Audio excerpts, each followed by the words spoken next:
Hi friends, welcome to RS allrounder. இன்றைக்கி நம்மளோட YouTube சேனலில் ரொம்ப சிம்பிளான சிக்கன் ரெசிபி தாங்க செய்ய போகிறோம். ஃப்ரைட் ஆனியன் சிக்கன் கறி. இந்த ரெசிபி டேஸ்ட் வைஸ் ரொம்ப சூப்பராக இருக்கும். மசாலா எதுவுமே அரைச்சி ஆட் பண்ணாமல் செய்யக்கூடிய ரொம்ப சிம்பிளான ரெசிபிங்க. பிகினர்ஸ் கூட தாராளமாக ட்ரை பண்ணலாம். இது இட்லி, தோசை, சாதம், சப்பாத்தி, பரோட்டா எல்லாத்துக்குமே ரொம்ப ஆப்டாக இருக்குங்க. ஒரு முறை செஞ்சிங்கன்னா அடிக்கடி செய்வீங்க. டேஸ்ட் அந்த அளவுக்கு சூப்பராக இருக்கும். இப்போ வாங்க இந்த ரெசிபி எப்படி செய்யலாம்னு சொல்லிட்டு வீடியோக்குள்ளே போய் பார்க்கலாம். இந்த ரெசிபி பண்ணுறதுக்கு நான் இன்றைக்கி 1/2 கிலோ சிக்கன் வாங்கி நல்லா க்ளீன் பண்ணி எடுத்து வச்சுருக்கிறேன். இப்போ வாங்க எப்படி செய்யலாம்னு சொல்லி பார்க்கலாம். ஒரு பேனில் 3 டீஸ்பூன் ஆயில் ஆட் பண்ணியிருக்கேன். எண்ணெய் நல்லா சூடாகிடுச்சு. இப்போ இது கூடவே ஒரு பெரிய வெங்காயத்தை நீள்வாக கட் பண்ணியிருக்கேன், அதை ஆட் பண்ணிக்கலாம். வெங்காயத்தை இந்த ஆயிலே நல்லா டீப்பாக ஃப்ரை பண்ணி எடுத்து வச்சுக்கலாம். அடுப்பை லோ டு மீடியம் ஃப்ளேமில் வச்சுக்கிட்டு வெங்காயம் நல்லா கோல்டன் ப்ரௌனாக வர வரைக்கும் நல்லா ஃப்ரை பண்ணி எடுத்துக்கோங்க. வெங்காயம் பாருங்கள் லைட்டாக கலர் சேஞ்ச் ஆக ஆரம்பிக்குது. இப்போ இது கூடவே 10 பல்லு பூண்டை பொடியை நறுக்கி வச்சுருக்கிறேன், அதையும் ஆட் பண்ணிக்கிறேன். இதையும் நல்லா வதக்கிக்கலாம். பூண்டு கொஞ்சம் சீக்கிரமாக வதங்கிடும், அதனால் வெங்காயத்தை கொஞ்சம் வதக்கிட்டு அதுக்கப்புறம் பூண்டு ஆட் பண்ணிக்கிறேன். உங்களுக்கு பூண்டு ஃப்ளேவர் பிடிக்குன்னா நீங்கள் ஆட் பண்ணிக்கோங்க, இல்லைன்னா ஸ்கிப் பண்ணிடுங்க. இன்னும் கொஞ்சம் வதங்கட்டும். பாருங்கள், நம்ம ஆட் பண்ணியிருக்கிற ஆனியனும் பூண்டும் நல்லா செவந்து கோல்டன் ப்ரௌனாக மாறிடுச்சு. இப்போ இது ஒரு பிளேட்டுக்கு மாற்றிடலாம். இப்போ அதே பேன்லேயே ஆயில் கொஞ்சம் இருக்குது, இந்த ஆயிலே கரெக்டாக இருக்கும். இப்போ ஆயில் நல்லா சூடாகட்டும். எண்ணெய் நல்லா சூடாகிடுச்சு. இது கூடவே கொஞ்சமாக சோம்பு ஆட் பண்ணிக்கிறேன். சோம்பு நல்லா பொரியுது. இது கூடவே ஒரு மீடியம் சைஸ் வெங்காயத்தை கட் பண்ணி வச்சுருக்கிறேன், அதையும் ஆட் பண்ணிக்கிறேன்.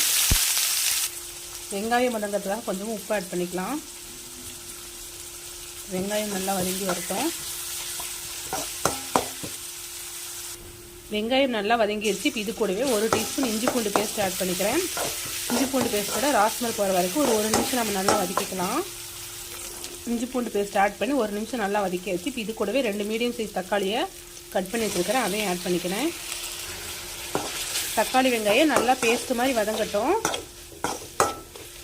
நல்லா வதக்கி எடுத்துக்கலாம்.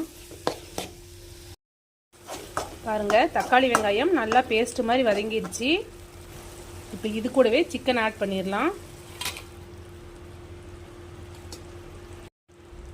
சிக்கன் ஆட் பண்ணியாச்சு. இப்போ தேவையான உப்பு ஆட் பண்ணிக்கலாம். இது கூடவே 1/2 டீஸ்பூன் மஞ்சள்தூள் ஆட் பண்ணிக்கிறேன். 1 டீஸ்பூன் தனியாத்தூள் ஆட் பண்ணிக்கிறேன். கொஞ்சமாக சிக்கன் மசாலா ஆட் பண்ணிக்கிறேன். 1 டீஸ்பூன் கரம் மசாலா ஆட் பண்ணிக்கிறேன். எல்லாத்தையும் நல்லா மிக்ஸ் பண்ணி விட்டுடலாம். மசாலா எல்லாமே உங்களோட காரத்துக்கு ஏற்ப ஆட் பண்ணிக்கோங்க. இப்போ சிக்கனோட எல்லா சைடும் பண்ணுற மாதிரி நல்லா மிக்ஸ் பண்ணி விட்டுருங்க. நல்லா மிக்ஸ் பண்ணி விட்டாச்சு. ஒரு 5 நிமிஷம் அப்படியே வேகட்டும். அதுக்கப்புறம் நம்ம தண்ணி ஆட் பண்ணிக்கலாம். பாருங்கள், சிக்கன் ஒரு 5 நிமிஷம் நல்லா வெந்துருச்சு. நான் தண்ணி எதுவுமே ஆட் பண்ணிக்கல, சிக்கன்லேருந்து விட்ட தண்ணி தான். அதை நல்லா மிக்ஸ் பண்ணி விட்டுடலாம். இந்த தண்ணியிலேயே சிக்கன் ஒரு 10லேருந்து 15 நிமிஷம் நல்லா வேகட்டும். சிக்கன் சீக்கிரமாக கொஞ்சம் குக் ஆயிரும். ஸோ சிக்கனை நம்ம நல்லா வேக வச்சு எடுத்துக்கலாம். அப்பப்போ ஓப்பன் பண்ணி பார்த்துட்டு இது மாதிரி நல்லா கலரி விட்டுக்கோங்க. பாருங்கள், சிக்கன் நல்லா வெந்துட்டுருக்கு. அப்பப்போ ஓப்பன் பண்ணி பார்த்துட்டு இது மாதிரி கலரி விட்டுக்கோங்க. எனக்கு ஸ்பைசஸ் கொஞ்சம் பத்தலை, ஸோ நான் 1/2 டீஸ்பூன் தனி மிளகாய்த்தூள் ஆட் பண்ணிக்கிறேன்.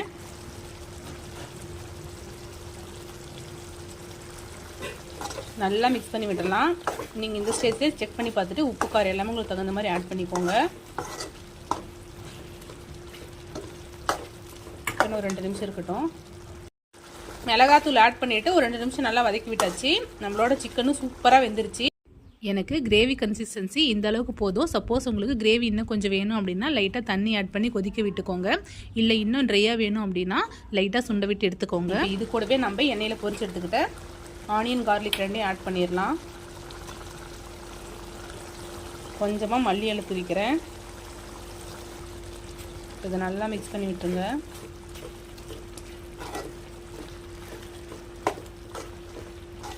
டேஸ்ட் ரொம்பவே சூப்பராக இருக்கும்.